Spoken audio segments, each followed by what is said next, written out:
2 dead and 3 in custody in Morgan County as investigators look into a double homicide. The latest in a hospital homicide case in Columbia. The tense hostage standoff in Alabama comes to a dramatic end. KOMU 8 News First at 5 starts now. Live from Studio 8A, coverage you can count on in high definition. This is KOMU 8 News First at 5.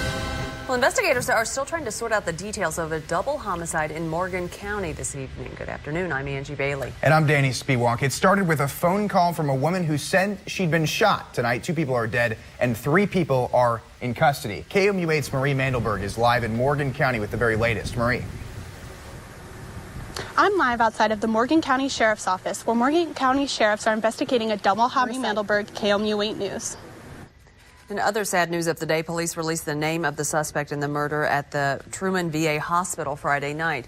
We also know the name of the victim, 78-year-old Robert Hill of Warsaw. But VA officials continue to refuse to talk to us about the crime that happened on their watch.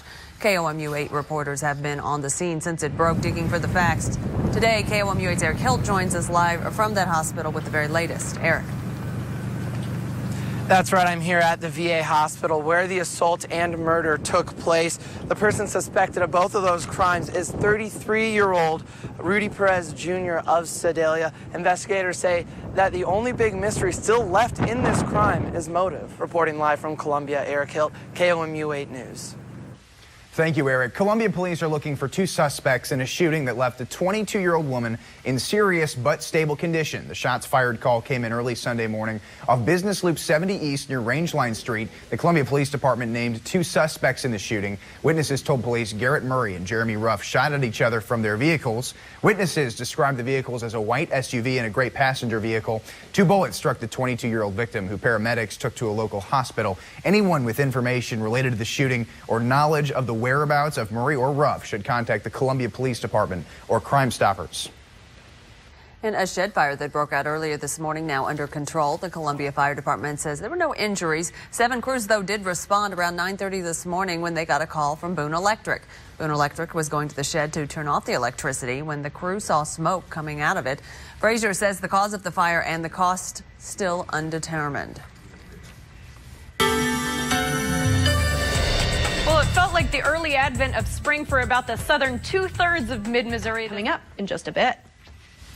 Thank you very much, Rosie. A legislative joint committee on education unveiled a proposal today to fund Mizzou and 26 other higher education institutions differently in the coming years. A new law requires the legislature to develop a higher education funding formula that is similar to the one used for public school districts. Missouri currently bases funding for colleges and universities on how much money they received in the past and what funds are available. The committee vice chairman called this model outdated and unworkable in the future. The committee proposes a new focus on performance where there is a 10% withholding of core funding appropriations until the institution meets the certain standards. It is to take state money, how to distribute state monies. The committee will accept comments on the findings until February 11th. If approved, the model would not take effect until fiscal year 2015. The Columbia City Council meeting will hear a proposal tonight that could change how you pay to park downtown. The proposal from the city's parking task force would increase the number of electronic meters in downtown Columbia. Right now, the majority of the 1,800 parking meters in downtown Columbia only accept coins. But the proposal from the parking task force would mean more meters would accept credit cards or phone payments. The high-tech meters are much more convenient to use. So you can use credit cards, you can use phone apps, you can use coins if you want to do that. The new parking meters would go along 9th Street from Broadway to University. They would also go on Broadway from 9th Street to 10th Street. This afternoon, a few downtown residents said they support this proposal purely because of convenience. A week-long standoff comes to an end this afternoon, and investigators are combing through the rubble of a terrifying fatal bus crash. KOMU 8's Nick Brennan has that and more in your First Nation report. President Obama pushed for stricter gun laws in Minneapolis today. The White House says the president chose Minneapolis because the city has taken what it calls our important steps to reduce gun violence. A nearly week-long hostage situation in Alabama is over. Law enforcement sources say the kidnapper who held a 5-year-old captive is dead. and the 5-year-old child is safe tonight. Investigators are trying to figure out why a charter bus flew down a mountain highway near Los Angeles yesterday. It slammed into 2 vehicles, crashing and killing at least 8 people. In your international news, a French-owned oil tanker with a crew of 17 has gone missing off the Ivory Coast. Authorities believe the ship has been hijacked by pirates. The ship was reported missing yesterday. An international piracy watchdog believes it's a victim of the criminal gang.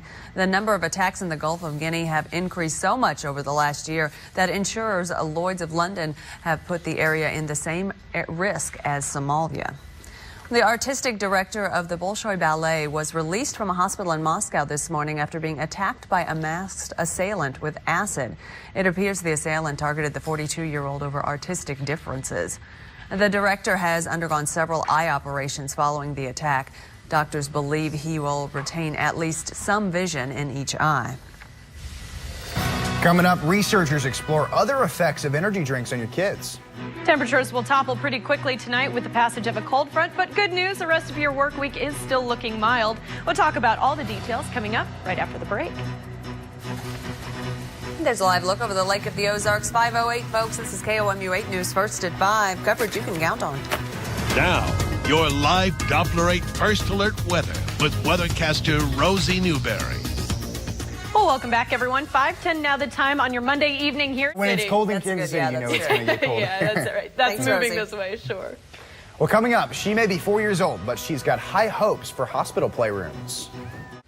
Well, a new study suggests that living closer to the equator may increase the risk for allergies and asthma. It isn't just because of increased pollen count. Researchers theorize the greater vitamin D production caused by UV exposure can change the immune system. Those changes, they think, may lead to elevated risk for allergy problems, but more studies are needed to confirm that link. Child health experts recommend other pediatricians pay attention to how often teenagers consume energy drinks. An article published by the American Academy of Pediatrics explores the impact of highly caffeinated drinks on adolescents. Researchers say caffeine in large amounts may increase the risk for anxiety, insomnia, dehydration, digestive and cardiovascular problems as well in teens. A new tuberculosis vaccine does not help prevent infections in babies. Although TB affects more than 8 million people worldwide, the current vaccine's only somewhat effective, and it's not even used in the U.S. After testing the new vaccine on a group of South African infants, researchers say it was no better than a placebo. And a cancer patient formed a nonprofit to make a playroom a priority in every hospital. The kicker, she's only 4 years old, though. For the last year, Maria Joa Rodriguez has been battling a cancerous tumor. That's how she and her family came up with the idea to bring positive changes to playrooms. Her nonprofit is called Hope and Joy. U.S. stocks have the worst day of the year. Now KOMU 8's Katie Brennan has that and more in your business headlines. Thanks, Angie. Now, today's stocks are selling off a bit, backing off those highs that we saw on Friday. Katie Brennan, and that was your KOMU 8 News Market Report. Coming up after the break, many of you took to Twitter during last night's Super Bowl. We'll have the highlights next in today's talk. The Ravens took home the Lombardi Trophy last night at the 47th annual Super Bowl. Those on the Twitter sphere spent the game tweeting, clocking in more than 24 million tweets throughout the game. That's what happens when the lights go off during the Super Bowl. Even today, still on people's minds. We checked online. Here's what Mid-Missouri had to say about last night's Super Bowl. Let's start with Justin. He says San Francisco put up a great effort last night. Got to hand it to Kaepernick for jumping in as a rookie, getting the job done. Hashtag Super Bowl. Well, moving on, Ellie Woods, JD. Thoughts on who next year's Super Bowl halftime performer will be? Nothing will beat Beyonce, but someone can try. Okay, well, we've got that one. We've got the entertainment side. Oh, we got more Destiny's Child here. The Super Bowl allowed me to relive my childhood joy tonight when Destiny's Child arrived. I think we can all agree on that one. And Chester shared this meme, if you remember the Buffalo Wild Wings ad, that interfered with games to make them go longer. Welcome back. A double homicide in Morgan County. 2 people dead, 3 in custody. KOMU 8's Marie Mandelberg just finished speaking with the sheriff, and she's live from Morgan County with the latest. Marie. I'm in Morgan Mandelberg, KOMU 8 News. Coming up on KOMU 8 News at 6, part 1 of our 8 on Your Side report about how a mid-market airport is making money, leaving Columbia Regional coming up short. That's right, a real similar-sized town, but a lot more action at the airport there. And a new email scam could compromise your online safety. We'll have the stories and more tonight on KOMU 8 News at 6 o'clock.